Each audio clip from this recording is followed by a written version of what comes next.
السلام علیکم۔ تو ناظرین، اس ایپیسوڈ کے آغاز میں آپ دیکھیں گے کہ پیترو اس بچے کی گردن پر تلوار چلانے ہی والا ہوتا ہے کہ اتنے میں ایوب کہتا ہے کتاب سلیمان کے پاس ہے۔ یہ سنتے ہی پیترو کہتا ہے کون سلیمان؟ کون ہے وہ سلیمان اور کہاں پر رہتا ہے؟ جس کے جواب میں ایوب کہتا ہے اس کی ایک کتابوں کی دکان ہے۔ اسی دوران وہ بچہ پیترو کے ہاتھ پر کاٹ کر وہاں سے بھاگ جاتا ہے اور ایوب اپنی تلوار نکال کر اس کے سامنے کھڑا ہو جاتا ہے، اور جس کے بعد وہ کہتا ہے میں مر جاؤں گا لیکن اس کتاب کے پاس پہنچنے نہیں دوں گا۔ یہ سن کر پیترو کہتا ہے اب تو تمہارا کام ختم۔ یہ کہتے ہی وہ اس پر حملہ کر دیتا ہے اور تھوڑی دیر مقابلہ کرنے کے بعد پیترو اس پر قابو پا لیتا ہے۔ اس کے بعد ایوب کہتا ہے مردہ لاشیں باتیں نہیں کیا کرتی۔ یہ کہتے ہی وہ اپنی گردن پر پیترو کی تلوار پھیر لیتا ہے اور وہیں پر شہید ہو جاتا ہے، اور یہی دور چھپا حمزہ یہ سب کچھ دیکھ رہا ہوتا ہے اور پھر تھوڑی دیر بعد وہاں سے بھاگ جاتا ہے۔ یہاں انطوان اسحاق سے کہتا ہے جب تمہارے بھائی تمہیں اس حالت میں دیکھیں گے تو میں انہیں بھی پکڑ لوں گا۔ یہ سن کر اسحاق کہتا ہے تمہاری دشمنی عروج سے تھی تو تم مجھ سے انتقام لیتے، لیکن تم نے میرے گھر والوں کو کیوں مارا؟ یہ سن کر وہ کہتا ہے میں تمہیں ایک بات بتاتا ہوں، میں ایک وحشی انسان نہیں ہوں بلکہ حساب کتاب والا بندہ ہوں جو ہر قدم کو غور سے تولتا اور ناپتا ہے۔ میں نے تمہارے بچوں کو اس لیے مارا تاکہ وہ کل کو تمہارا انتقام لینے کے لیے میرے پیچھے نہ آ جائیں۔ اس کے جواب میں اسحاق کہتا ہے اگر میدلی میں تمہاری کسی نے مدد نہ کی ہوتی تو تم ایسا نہ کر پاتے۔ بتاؤ مجھے وہ کون ہے غدار جس نے تمہاری مدد کی؟ جس کے بعد انطوان کہتا ہے تم نے مجھے بہت تنگ کر لیا۔ اس کے بعد وہ کہتا ہے یورگو، اس کا بھی تمہارے ساتھ حساب کتاب باقی تھا،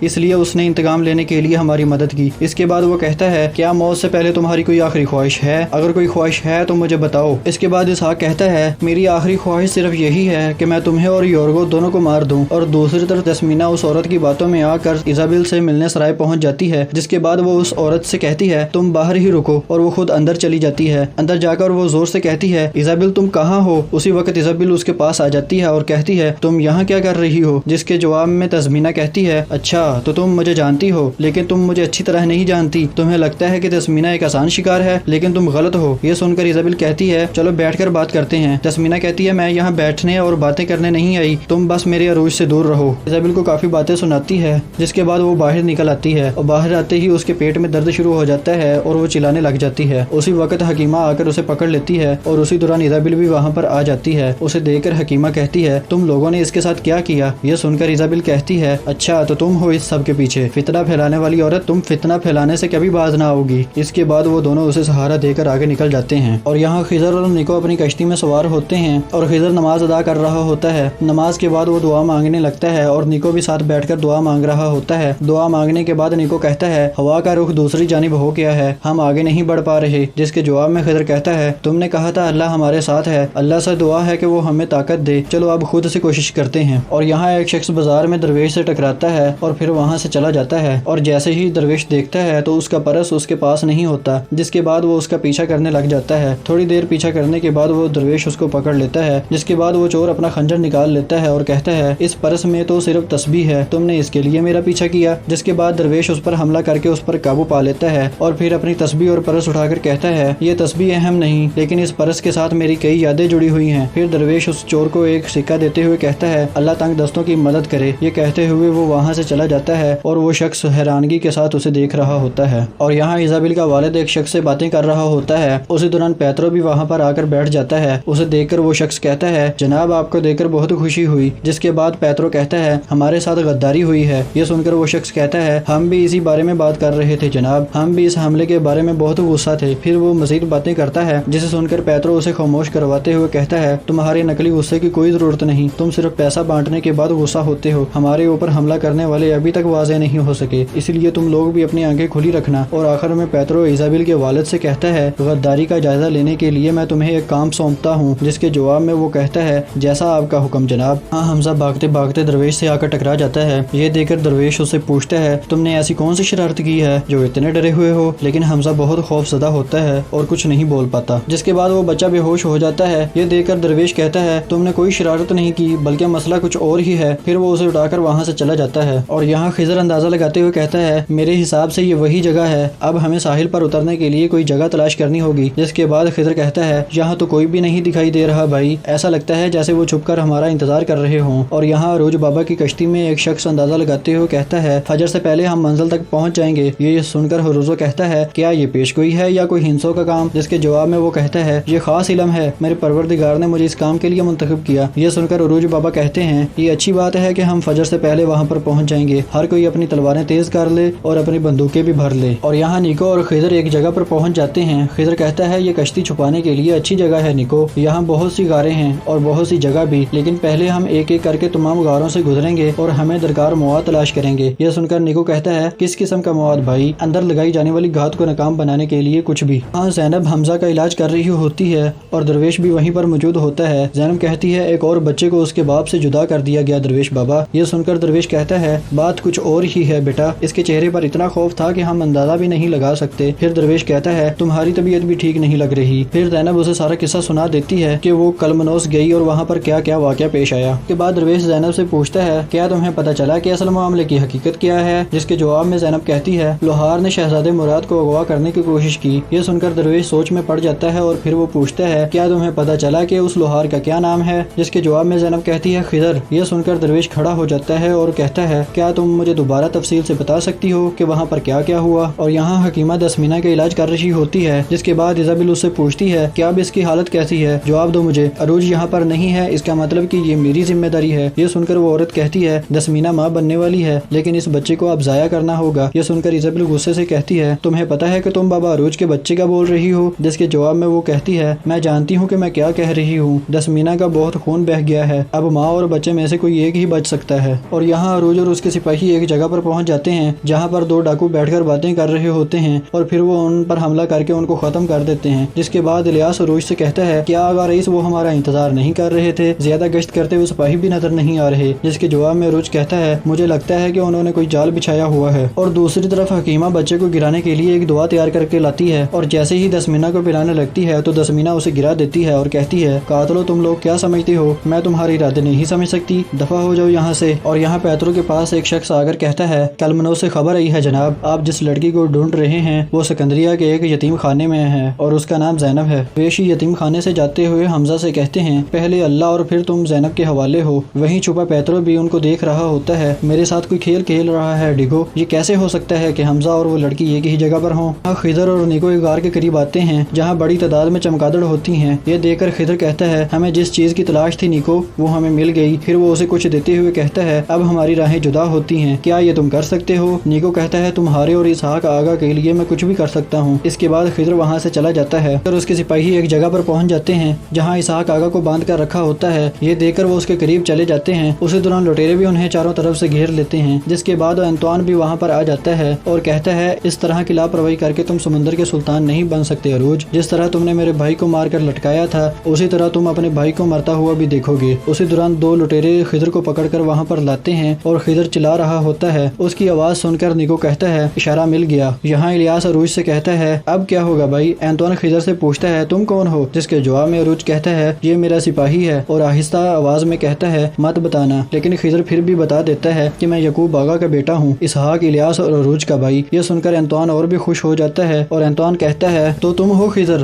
اور خود چل کر یہاں پر آئے ہو۔ اس کے بعد وہ عروج بابا سے کہتا ہے اپنی تلواریں پھینک دو، جیسے کہ تم دیکھ رہے ہو کہ تمہارے دو بھائی میرے قبضے میں ہیں۔ یہ سن کر خضر عروج بابا سے کہتا ہے ایک بھائی دوسرے بھائی کو کبھی تنہا نہیں چھوڑتا، عروج آغا آپ بے فکر ہو جائیں، پریشان مت ہو۔ یہ سن کر عروج اپنے سپاہیوں سے کہتا ہے اپنی تلواریں پھینک دو اور دھیرے سے الیاس کے کان میں کہتا ہے خضر کوئی کھیل کھیل رہا ہے۔ اسی دوران کافی زیادہ چمگادڑیں وہاں پر پہنچ جاتی ہیں جنہیں دیکھ کر وہ سب پریشان ہو جاتے ہیں۔ یہ دیکھ کر عروج اور اس کے سپاہی لٹیروں پر حملہ کر دیتے ہیں اور وہاں پر ایک زبردست جنگ شروع ہو جاتی ہے۔ یہ دیکھ کر انطوان وہاں سے بھاگنے لگتا ہے اور خضر جا کر اسحاق کو آزاد کرتا ہے۔ کافی دیر مقابلہ کرنے کے بعد وہ سب کو ختم کر دیتے ہیں اور یہاں عروج اور الیاس انطوان کے پاس پہنچ جاتے ہیں۔ انطوان کے ساتھ جو بھی سپاہی ہوتے ہیں عروج اور الیاس ان کو ایک ہی جھٹکے میں ختم کر دیتے ہیں۔ جس کے بعد انطوان اور عروج کے درمیان جنگ شروع ہو جاتی ہے اور کافی دیر مقابلہ کرنے کے بعد اس پر قابو پا لیتا ہے۔ یہ دیکھ کر انطوان کہتا ہے سمندر کے سلطان نے سمندر کے خدا کو شکست دے دی۔ عروج کہتا ہے نہیں، ایک ترک نے ایک ظالم کو شکست دے دی اور اب ہمیشہ ایسا ہی ہوگا۔ جس کے بعد عروج انطوان کا نیزہ اٹھا کر اسحاق کو دیتا ہے